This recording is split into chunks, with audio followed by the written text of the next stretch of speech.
My name is Evelyn B. Crawford. I am 29 years old. And the night my boyfriend told me his ex-girlfriend could satisfy him in ways I never could, something inside me did not break. It simply disappeared. Rain tapped steadily against the kitchen window while Julian and I argued over a coffee mug I had left in the sink that morning. "You never listen," he said. "It isn't about the mug. It's about what it represents." I leaned against the counter, exhausted after a 10-hour workday. "I'm listening. You're overwhelmed, so we can hire someone to clean twice a month. I'll arrange it tomorrow." Julian threw up his hands. "That is exactly the problem. You always offer a practical solution. I shouldn't have to manage you or give you instructions." I stared at him. Julian had once called me his rock. When his father abandoned the family, I held him at this same table while he cried into my shirt. When his appendix ruptured 2 years earlier, I slept in an uncomfortable hospital chair for 3 nights, handled his calls, brought his favorite magazines, and made sure he never woke alone. "You take such good care of me," he had whispered then. Now that same care was being used as evidence against me. "I am trying to understand," I said. "Tell me what you need." He laughed bitterly. "There. Tell me what you need. You make everything sound like a project plan." "I'm asking honestly, Julian." He became very still. His cheeks were flushed, but his eyes were cold. "You really want to know?" "Yes." He stepped closer. "My ex-girlfriend, Mara, could satisfy me in ways you never could." For a moment, the sentence did not make sense. Then it entered me like a blade. Julian saw the impact and continued. "She knew how to make a man feel wanted, desired, like she couldn't breathe without him." His mouth curved into a cruel smile. "You make me feel like another task on your list. You're safe and reliable, like an old chair." "I'm tired of being comfortable, Evelyn. I'm starving." I remembered him once telling me in the darkness that he had never felt so loved by anyone. Apparently, that had been another convenient sentence. The pain arrived with terrifying force, then vanished beneath a sudden emptiness. I looked at Julian and felt nothing. Not rage, not jealousy, not even grief. I turned and walked toward the bedroom. "Where are you going?" he called. "We're not finished." I pulled my old duffel bag from the closet and began packing. Jeans, shirts, underwear. My passport, laptop, charger, and essential documents. Julian stood in the doorway with folded arms. "So you're running away now?" I kept packing. "Evelyn, stop being dramatic." I zipped the bag. The sound made his expression change. "What are you doing?" I placed the strap over my shoulder. "Move, please." His confidence faltered. "You don't get to leave in the middle of an argument. There is nothing left to discuss." You know I was angry. "You said exactly what you wanted to say." His face paled. "I didn't mean it like that."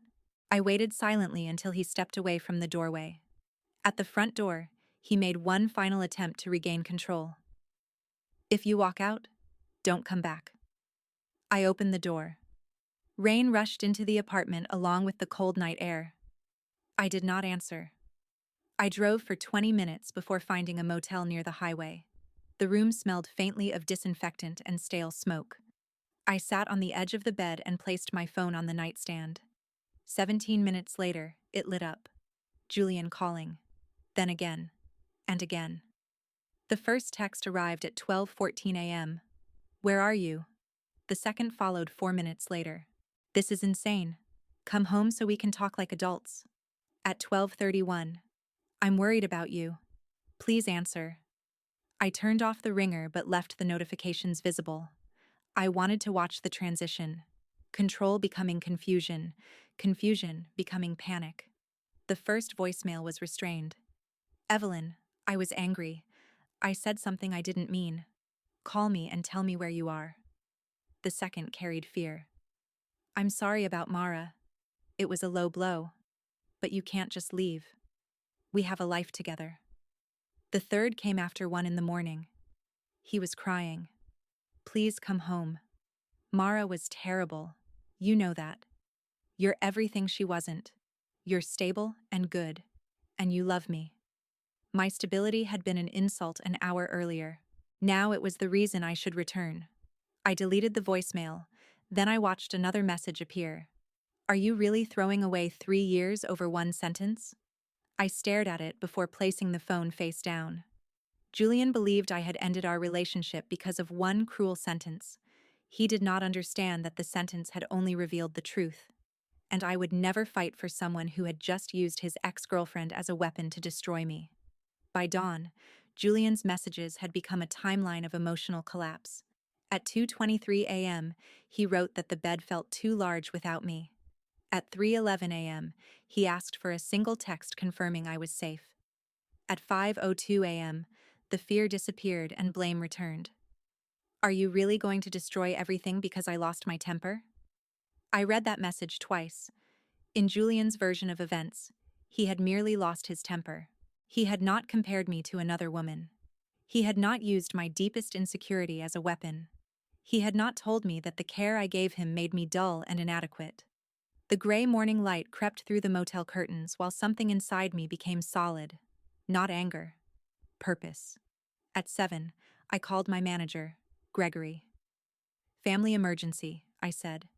I need to use the remote work clause for the foreseeable future. He heard something in my voice and did not ask questions. Take what you need, Evelyn.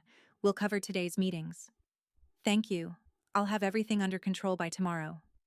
It was the first completely true statement I had made since leaving.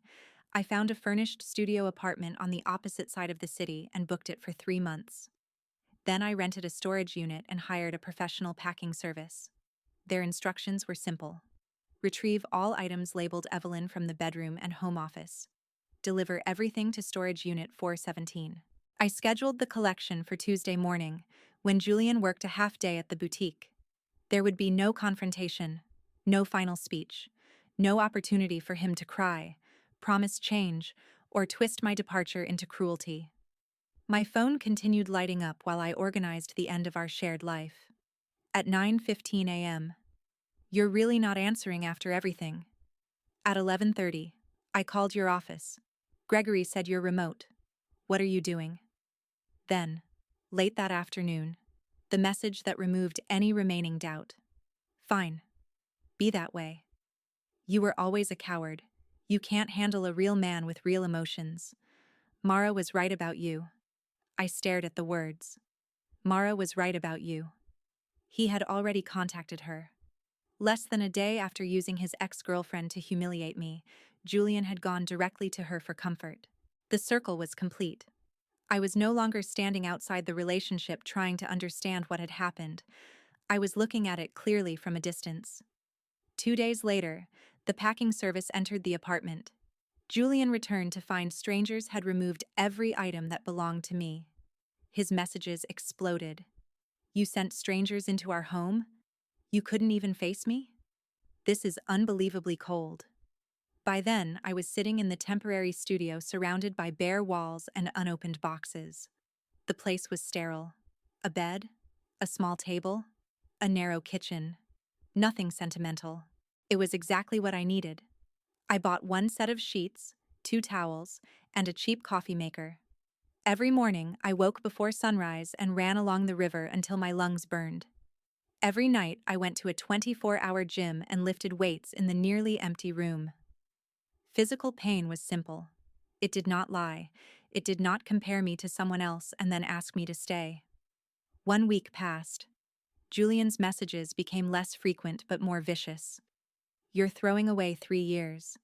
I hope being alone was worth it. You always shut down when things get real. I did not reply. 3 weeks after I left, Sarah contacted me. She had been closer to Julian, but unlike several of his other friends, she did not lecture me.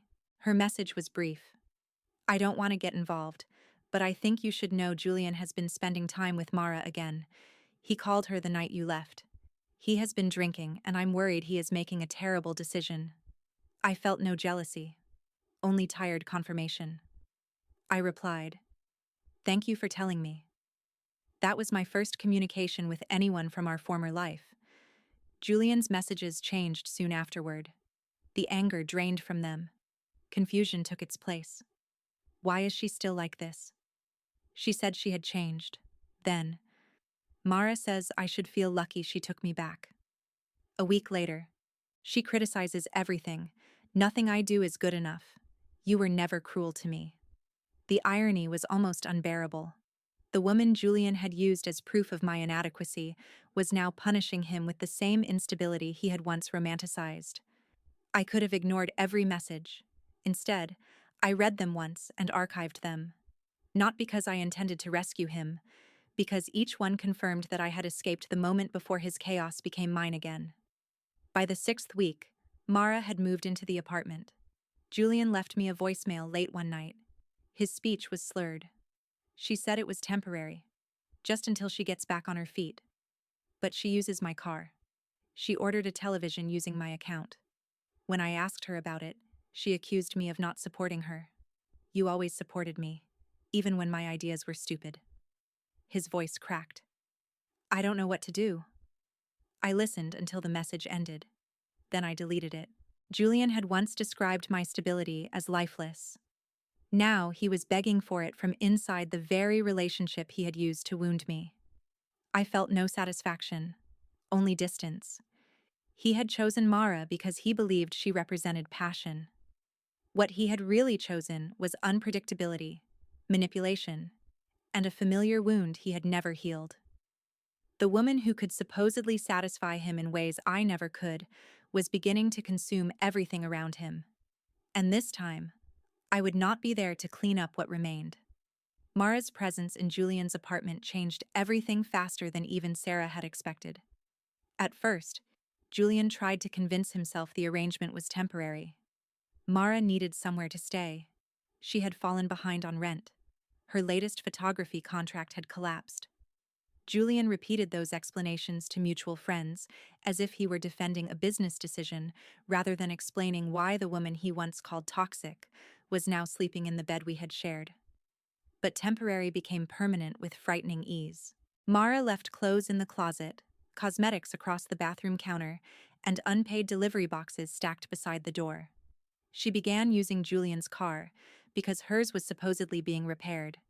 Then she stopped asking. She took his keys from the kitchen counter and disappeared for hours. When Julian questioned her, she accused him of being controlling. You said Evelyn never understood passion, Mara told him during one argument Sarah later described to me. Now you're acting exactly like her. Everything has to be organized and approved.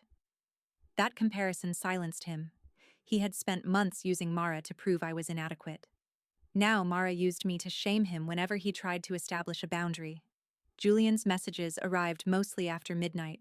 She spent $400 from my account. She says she'll pay it back. Do you think I'm being unreasonable? I never answered. A week later, she knows my passwords because we were trying to set up a joint investment. I know how that sounds. Then, she says I'm paranoid. You never made me feel paranoid. Every message was an invitation for me to resume my former role.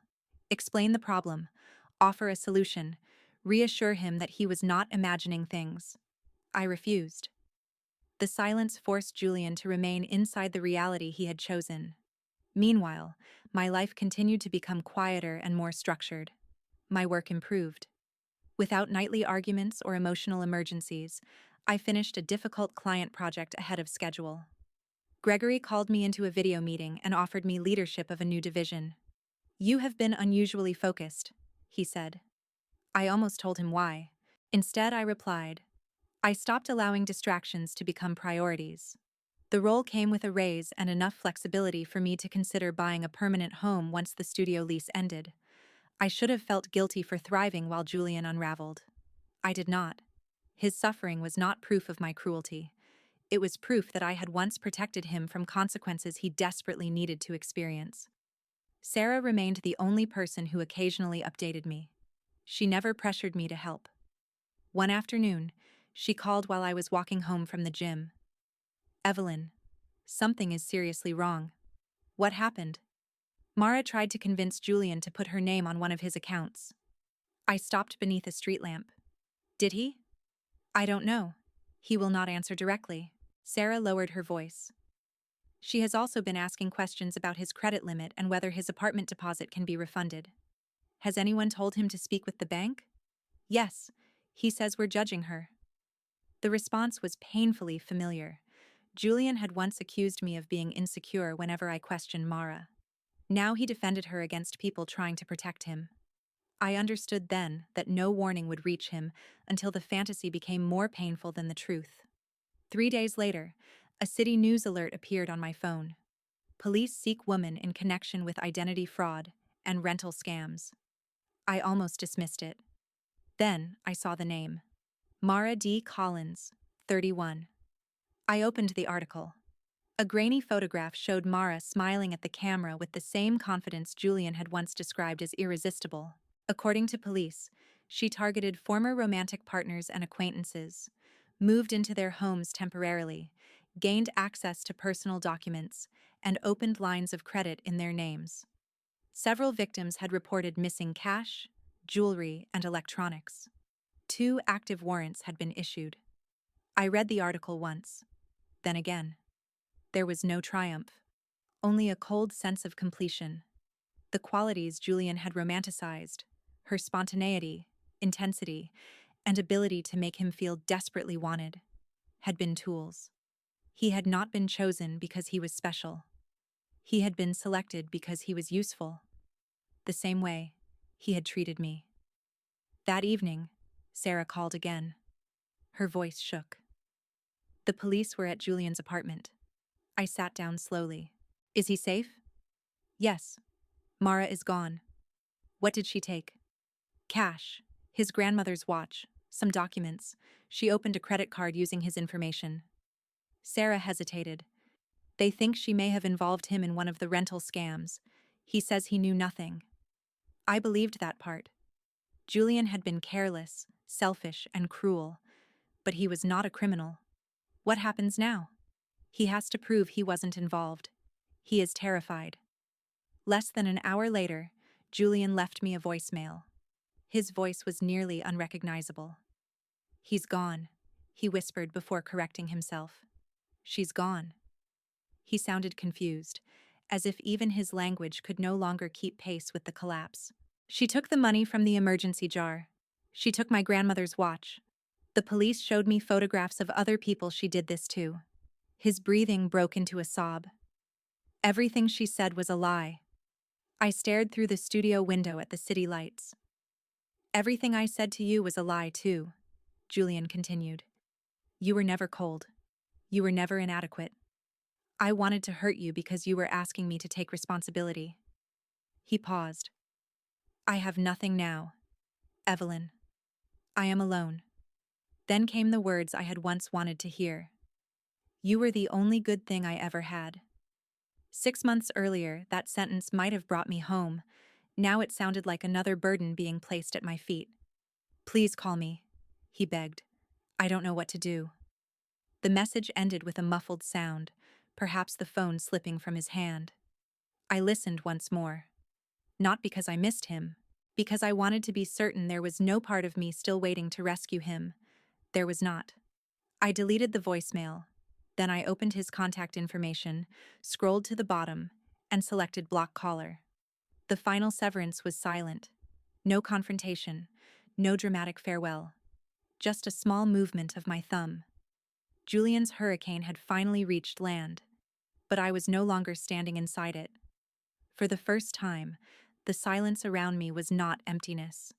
It was a life he could no longer enter.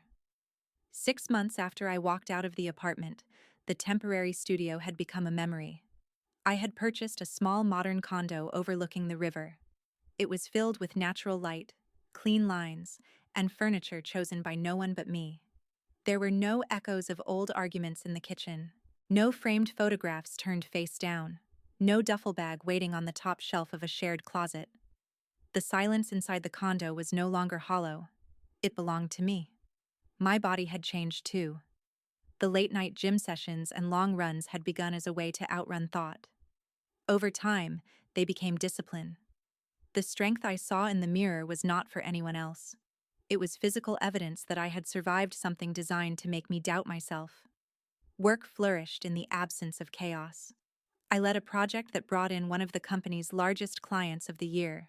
The bonus covered the down payment on the condo, and Gregory promoted me again. During the meeting, he leaned back in his chair and smiled. You've become impossible to distract.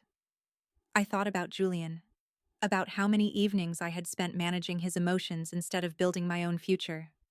I finally learned the difference between urgency and importance, I said.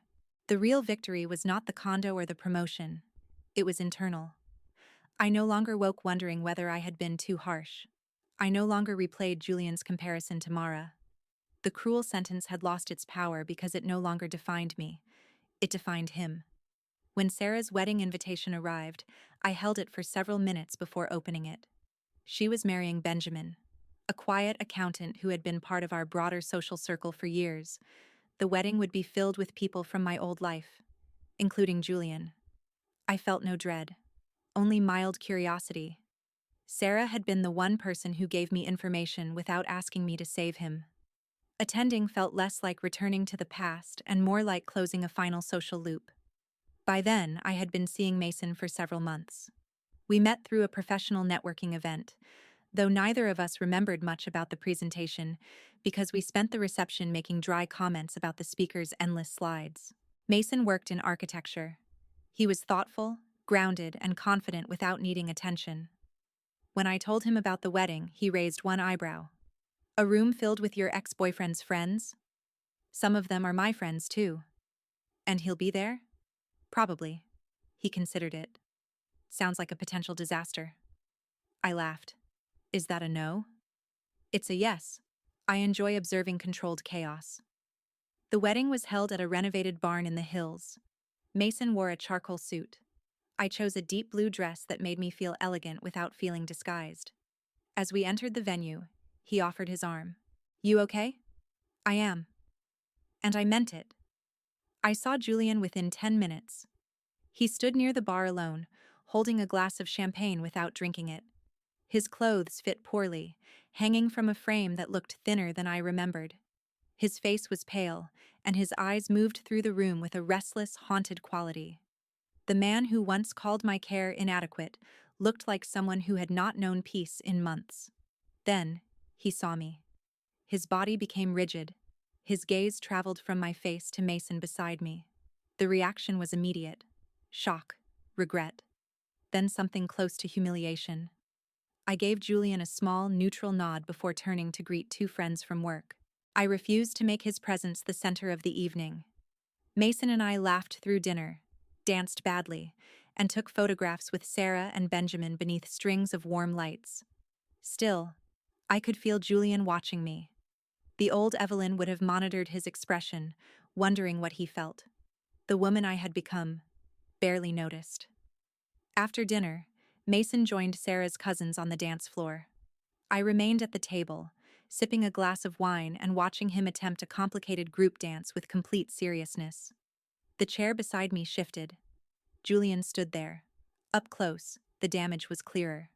Fine lines surrounded his eyes. His posture carried a permanent hesitation, as though he expected every room to reject him. Evelyn, he said. Julian. His voice was rough. You look good. Thank you. I did not return the compliment. He sat without asking. For a few moments he stared at the empty glass in his hand. I didn't know if you would come. Sarah invited me. I know. His eyes moved toward Mason. Is he your boyfriend? Yes. Julian swallowed.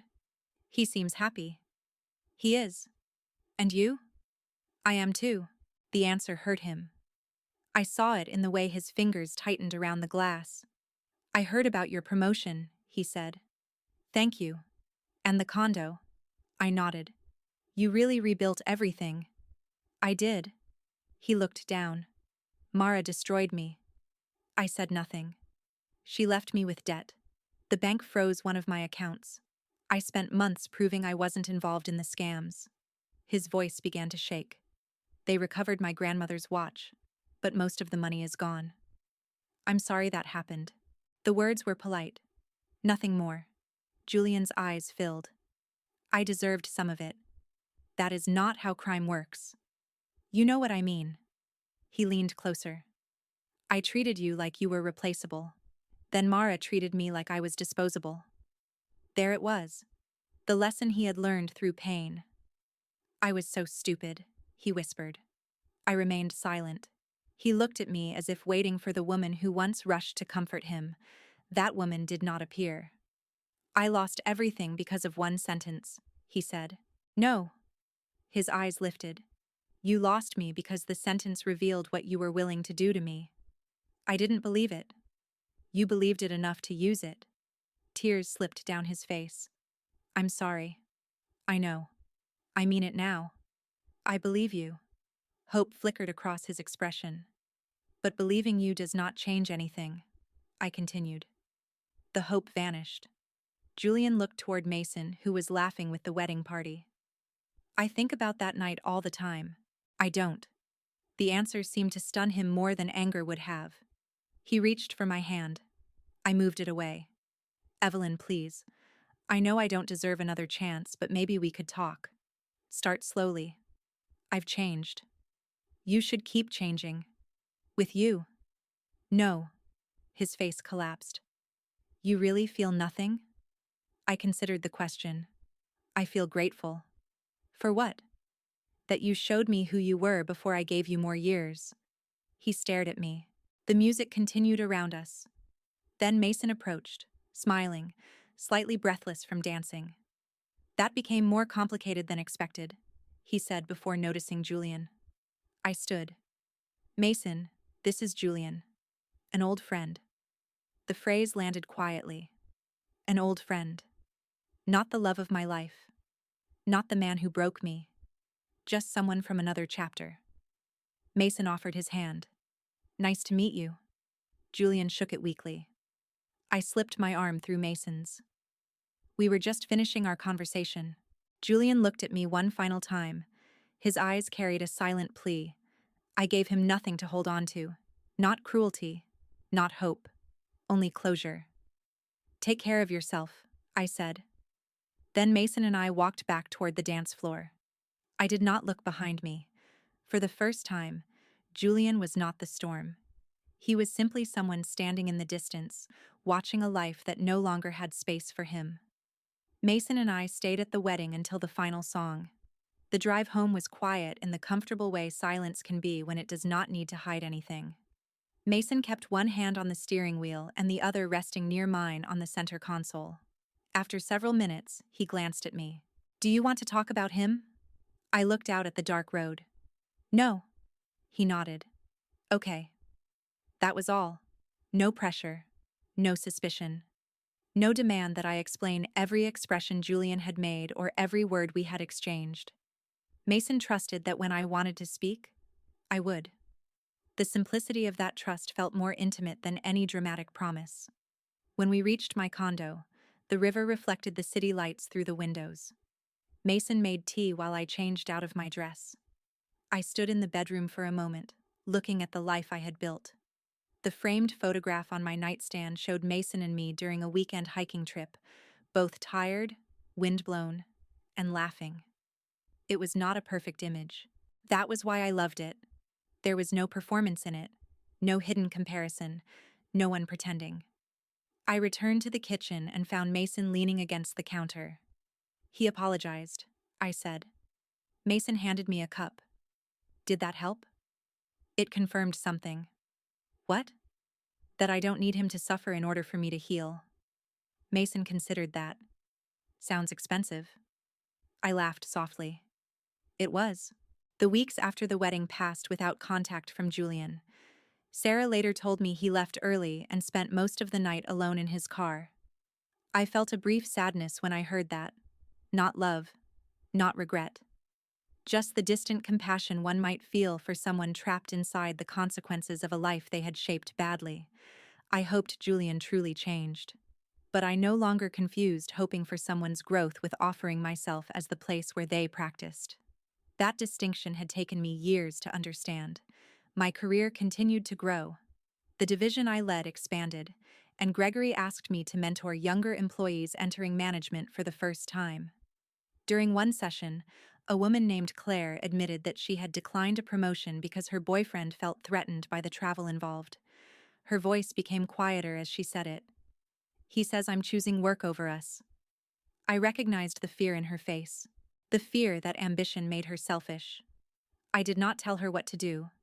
I simply asked, "Does he make room for your future in the same way you make room for his?" She stared at me for a long moment. Then she began to cry. That question had once belonged to me. Back then, I would have answered no, and stayed anyway. Now, I understood how easily love could become a negotiation where one person slowly disappeared. Mason never asked me to disappear. He attended my work events even when the conversations bored him. He celebrated my promotions without turning them into evidence that I needed him less. When his architecture firm offered him a major project that required long hours, I supported him without taking control. We learned how to stand beside each other instead of leaning until one person collapsed. A year after Sarah's wedding, Mason proposed during a quiet evening at home. There were no crowds, no dramatic speech. He placed a small ring box beside my tea and waited until I noticed. I stared at it. "Is this your idea of romance?" He smiled nervously. "You hate public attention." "I do." "And you love tea." "I do." "So I designed around the client." I laughed so suddenly that tears filled my eyes. Then he became serious. "Evelyn, I don't need you to fix me. I don't want you to become smaller for me. I just want to keep building this life with you." I said yes. Later that evening, I stood alone by the window while Mason called his family. The river moved quietly below. For a moment, I remembered the night I left Julian. The rain, the duffel bag, the motel room. His voice on the phone telling me I was safe and reliable as though those qualities made me undesirable. For years, I believed love required intensity. Julian believed intensity meant cruelty, comparison, and emotional chaos. Mara had offered him that kind of intensity. She made him feel desperate. She made him feel chosen. Then she took everything he allowed her to reach. What Mason gave me was different. Consistency. Respect. The freedom to remain myself. It was not less passionate. It was simply not destructive. Several months before our wedding, an envelope arrived without a return address. Inside was a short handwritten note from Julian. I almost threw it away. Instead, I read it once. "Evelyn, I finally understand that you did not leave because Mara was better. You left because I wanted you to feel worse. I used the cruelest thing I could think of because I wanted to win an argument. I lost someone who loved me because I needed power for one moment. I am sorry. I do not expect an answer. Julian." I folded the note and placed it back inside the envelope. Then I threw it away. Not because the apology was meaningless, because it had arrived after its purpose had expired. Julian's understanding could help him become better. It could not rewrite our ending. On my wedding day, Mason waited at the front of a small garden surrounded by people who knew both of us as we truly were. When I reached him, he whispered, "You look calm." "I am." There was no fear that an ex-girlfriend's name might appear in an argument years later. No suspicion that love was conditional. No part of me wondering whether I was enough. During the reception, Sarah approached and hugged me. "You look happy," she said. "I am." She hesitated. Julian moved away. "He's working again. He seems better." "I'm glad. You don't want to know anything else?" I shook my head. "No." And I meant it. Julian was not my unfinished business. He was a completed lesson. That night, after the final guests left, Mason and I stood beneath strings of garden lights. I thought about the words Julian had used against me. "My ex-girlfriend could satisfy me in ways you never could." For a long time, I imagined the perfect response. Something devastating. Something that would make him feel exactly what I felt. At Sarah's wedding, I finally gave it to him. "Go call your ex-girlfriend. I'm sure she can satisfy your apologies too." But those words were not my victory. Walking away was. Building a life where I was respected was. Learning that my stability was not a weakness was. Julian had compared me to a woman who knew how to create hunger. Mason taught me that love should not leave you starving. The deepest satisfaction was not knowing Julian regretted losing me. It was realizing I no longer needed his regret. He was part of a life that had ended, and I was finally living one that had begun.